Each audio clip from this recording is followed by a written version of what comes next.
So first, what I'd like to learn is what do you feel is working well today in terms of talent acquisition? One of the things that I think is working really well is having a recruiter focusing on each department separately. In the past, we'd had both recruiters working for both departments, and that was much more challenging. So I think that from the learning and development perspective, I think it's working definitely to have them separately hiring for each of the sides. Okay. Is that because it creates efficiencies? Does it mean the recruiters can develop deeper subject matter expertise, or both, or neither? I think both. We had some challenges with filling class sizes, so when somebody was hiring for both sides, they would just simply be focused on sheer numbers in the classes rather than necessarily focusing on this is the kind of person I need for this side. Okay. Great. What else is working well today? Well, to add on to what Chris was saying about the class sizes, if one was over, like for example the outbound side was over, they could pull an outbound new hire and put them in the inbound class. Okay. To balance it out. And Okay. so they stopped doing that. And I think that was a good thing. It is working because you would have agents questioning, well, why were they able to go over there? When they didn't apply for that position. Mm-hmm. Got it. So, Conflict.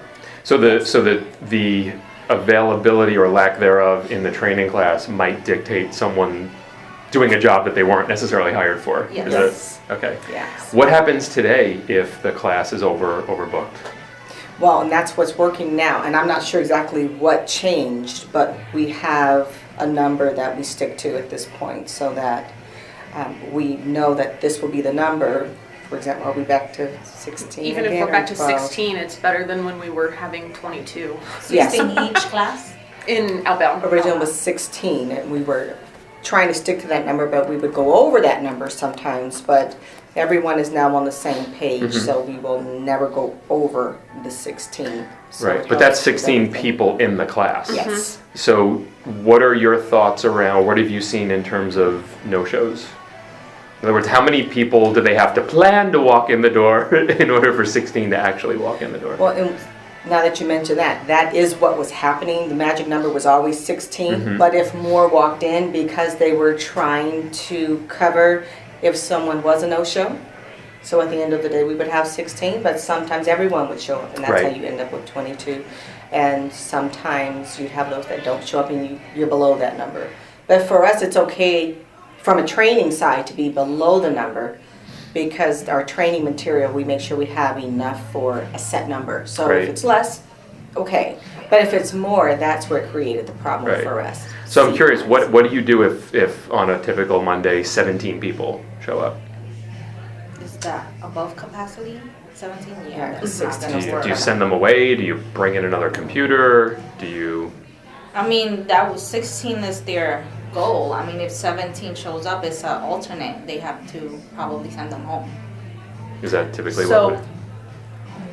one of the things that has changed in talent acquisition that has made this possible, that we're not going over the 16 anymore, is they've lowered the target number. So that their target number that they consider a full class is not the max capacity of the classroom Okay. anymore. Ah, interesting. They don't do that in Orlando. So it's made a big difference. Okay. Okay, that's good to know. Thank you. And I want to make sure I understand. So that's 16 per. That's for an outbound class. Yes. Because There's that's a how many s- chairs we have in there. We have 16 chairs There's a separate class for inbound. inbound. And how many is that? They have 15 chairs in there. We've been aiming for 12. Okay. Actually, I think some weeks we aim for 10, but right around there. Okay. Great. Yeah, it's interesting. In Orlando, the model is a little bit different. They will extend something like 22 offers a week in order to get 20 acceptances, and then plan for 4 to no show. So that's how they get 16 in the door.